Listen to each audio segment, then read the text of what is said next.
एक 18 वर्षांचा चीनी सैनिक ज्याला पकडलं होतं व्हिएतनामच्या महिला सैनिकांच्या एका ग्रुपने, आणि या महिला साध्या नव्हत्या. त्यांनी 13 वर्ष जंगलात त्याला आपल्यासोबत ठेवलं आणि त्यांनी त्याच्यासोबत जे केलं ते ऐकून तुमचा त्याच्यावर विश्वासच बसणार नाही. त्याच्यासोबत नेमकं काय घडलं हे जाणून घेऊया या व्हिडिओच्या माध्यमातून. नमस्कार, तुम्ही पाहताय गाजावाजा.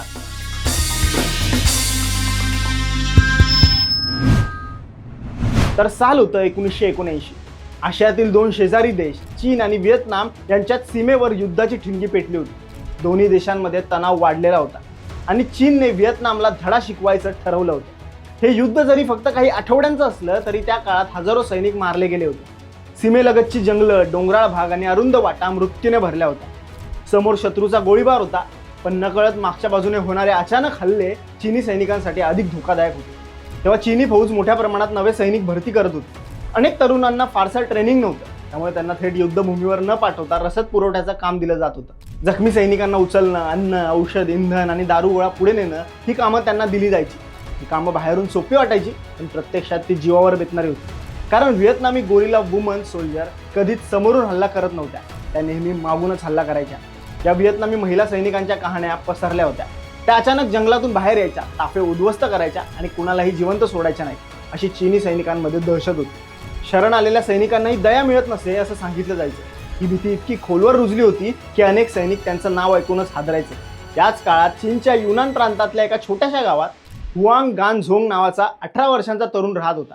उंच, देखणा, लहानपणापासून लोक त्याला पाहून म्हणायचे हा मुलगा कलाकार व्हायला हवा. मुलींमध्ये तर तो चर्चेचा विषय होता.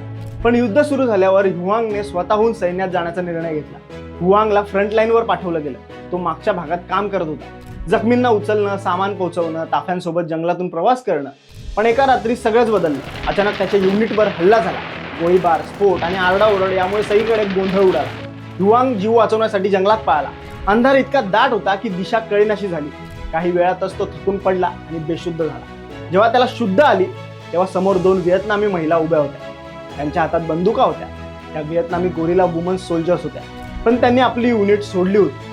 त्या दोघी युद्धाने वैतागल्या होत्या आणि जंगलात लपून राहत होत्या.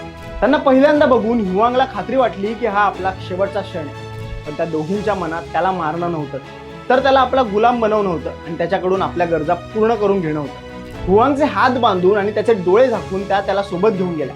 वाटेत त्याने दोनदा पळायचा प्रयत्न केला, पण जंगलाची ओळख नसल्यामुळे तो लगेच पकडला गेला. जंगलात त्यांनी एक बांबूची झोपडी बांधली होती. तिथे पोहोचल्यावर त्याला अन्न दिलं गेलं, पाणी दिलं गेलं. त्याच्या शरीरावर बऱ्याच जखमा होत्या, त्यांनी त्यावर औषध लावलं. हुआंग गोंधळला होता. शत्रू असूनही या स्त्रिया आपला जीव का वाचवत आहेत हे त्याला कळत नव्हतं. पण दुसऱ्या दिवसापासून त्याला त्यांच्या खऱ्या हेतूची जाणीव झाली.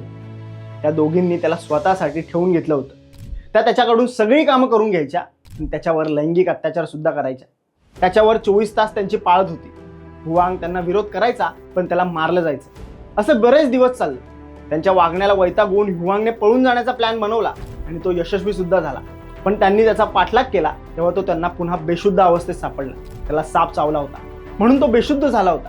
त्यांनी लगेच त्याच्यावर उपचार करून त्याचा जीव वाचवला. त्याला परत त्यांनी झोपडीत आणलं. त्याची त्यांनी काळजी घेतली, पण तो नीट झाल्यावर पुन्हा त्याच्याकडून तीच कामं करून घेतली जाऊ लागली. पण या सगळ्या दरम्यान त्याची जवळीक त्या दोघींपैकी एक, जिचं नाव पिंग होतं, तिच्याशी वाढली. त्या दोघांमध्ये चांगलीच मैत्री झाली. त्याच्याशी तिचं वागणं दिवसेंदिवस अधिक माणुसकीचं होत गेलं. हुआंगचं सुद्धा हळूहळू मन बदलू लागलं. ते दोघं एकमेकांच्या प्रेमात पडले. हुआंगने आपलं नशीब मान्य केलं आणि तो त्यांच्यासोबत खेळीमेळीने राहू लागला. काही काळानंतर पिंग गरोदर राहिली आणि हुआंग पूर्णपणे त्या आयुष्यात अडकून पडला. बाहेरचं जग, युद्ध, देश यांच्यापासून तो तुटला गेला. असं हे जंगलातलं जीवन तब्बल 13 वर्ष चाललं. एक दिवस जंगलात फिरताना हुआंगला चीनी अक्षर असलेली एक रिकामी बाटली सापडली.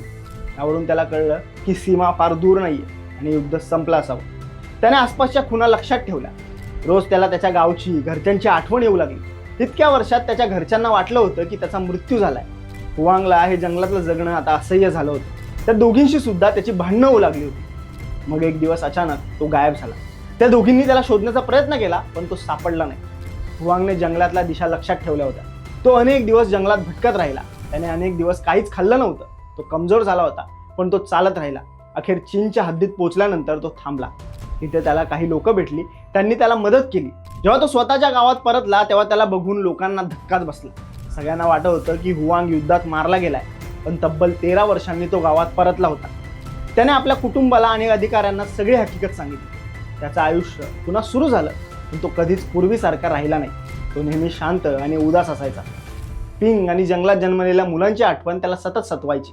आता हुआंगची ही स्टोरी इंटरनेटवर, ब्लॉग्सवर आणि यूट्यूबवर खूप चर्चिली गेली आहे. पण काहींना ती खोटी वाटते, कारण या स्टोरीचे अधिकृत पुरावे नाही. काही जण ती खरी मानतात, कारण युद्ध काळात अशा विचित्र आणि भयानक घटना घडल्या होत्या. अशीच एक सत्यकथा म्हणजे जपानच्या एका बेटावर 32 पुरुषांमध्ये एक स्त्री अडकली होती.